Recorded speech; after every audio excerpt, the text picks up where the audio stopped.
Hello guys, welcome to the second episode of the Beginner's Bulking series. Today we're going to talk about training. If you haven't watched the first episode, go check it out. It's about nutrition, where I tell you everything that you need to know as a beginner on nutrition and how to approach that to make some good meaty gains, alright?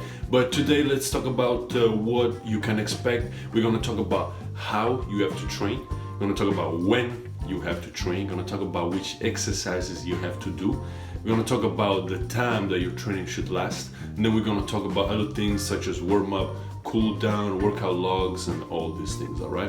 Let's get straight into the most important things is how you have to train.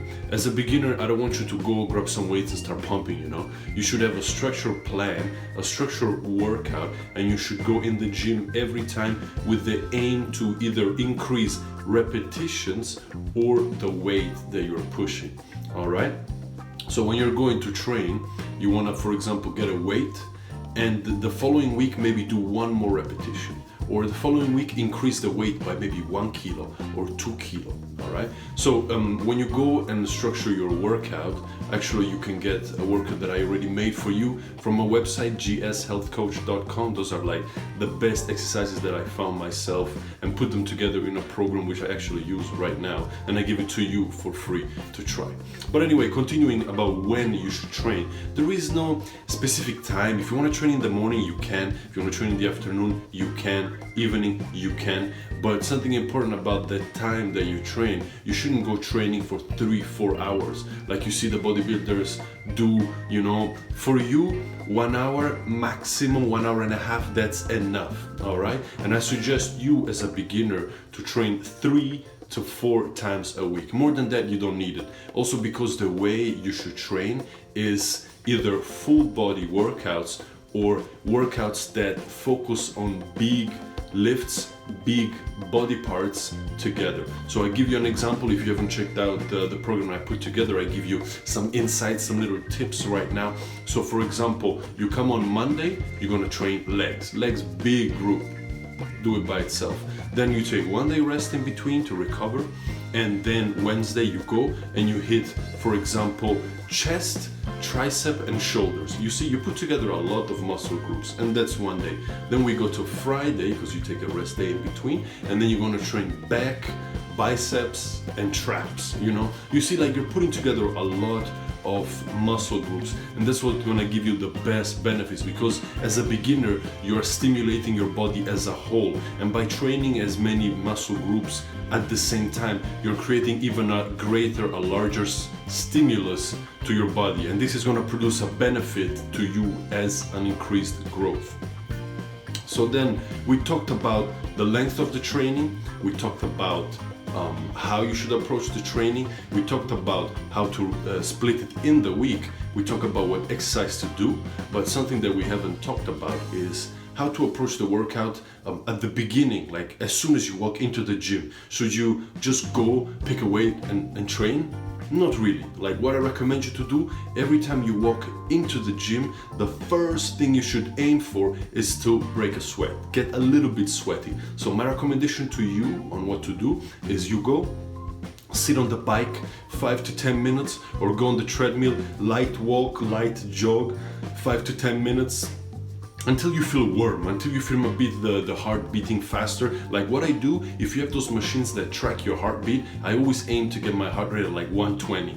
Then I know that I'm feeling warm, I'm feeling the sweat, my heart is elevating his rhythm to get ready for the training. Then right after that, you shouldn't go straight then to the weights. You should focus on warming up. This is essential to prevent injuries to you. As a beginner, that's what you want to avoid. You want to have a clear idea of how it works. If you go and train the muscle cold, you're more likely to damage it, and because the muscle is not ready to stretch and contract, it's feeling cold. So what you want to do is warm it up, right? So then it's ready for that stretch and contraction. So what I do every workout is a warm-up for the shoulders, because the shoulders is a joint that you're going to use in every upper body movement, right? So you want to warm up your shoulders, your rotator cuff, especially your elbows if you're training upper body, and your lower back or back mobility. All right, so if you want to check out on my website, I have these exercises for back mobility, upper body, lower body stretches that you can do before a workout to get warm. But pay attention to this: before a workout you shouldn't do static stretches, you should do active stretches. So not stretchings that you start stretching and you hold the pose for 30 seconds, something that you keep moving it, you're making your joints looser, you're making your muscles looser, getting ready for the workout. Then when you go to the weight, the first thing I would do is one set with a very light weight, just to get warm through the movement, all right? And by doing this, you can be sure that you're doing almost everything you can to prevent an injury, all right? Now, let's say you trained, you had a beautiful workout, now you finished the workout. Should you just walk straight, get changed and go home?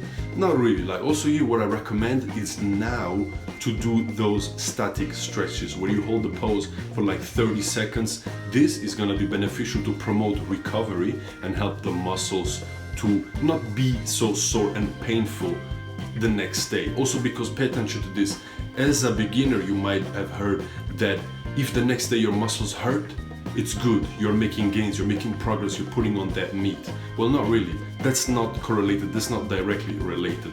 What you are feeling the next day is lactic acid still in the muscle, because the muscle has not been able to flush it out due to the fact that you're new to this. In fact, if you have been training for a couple of years, you're most likely that this pain is not gonna be as strong as when you're a beginner. So by stretching, you're gonna limit and prevent that pain the next day, because once again, that pain doesn't mean you're making gains. Yes, it means your body received stress greater than what it was accustomed to before, but it's not directly correlated, all right? So don't worry about the pain that you feel the next day, but to prevent it, you can stretch after the workout or also before going to sleep, because before you go sleep, that's also a perfect time to stretch, because then you're gonna go sleep. During the night, your body is recovering, and the stretches that you did before going to sleep, that's gonna help too, all right? So one last thing that I wanna talk to you about is this, something that you might wanna have. Yes, I know it's very old, it's kind of broken, but because this has years and years of knowledge. I remember when I was at the gym, the lady that worked there, she was like, oh, all your secrets are gonna be in here. And actually, like, what I put in my workout log is the progression of the weights. I write my workouts, and that's why you wanna track the weights that you use, because then week by week you can increase either the weight or the repetitions, as you can see. And also, if you are looking to put on the mass, you might wanna track your weight. You know, not every day, you don't have to do it every day, but once a week, twice a week, just to see, because to put on weight, the weight on the scale has to go up, you know?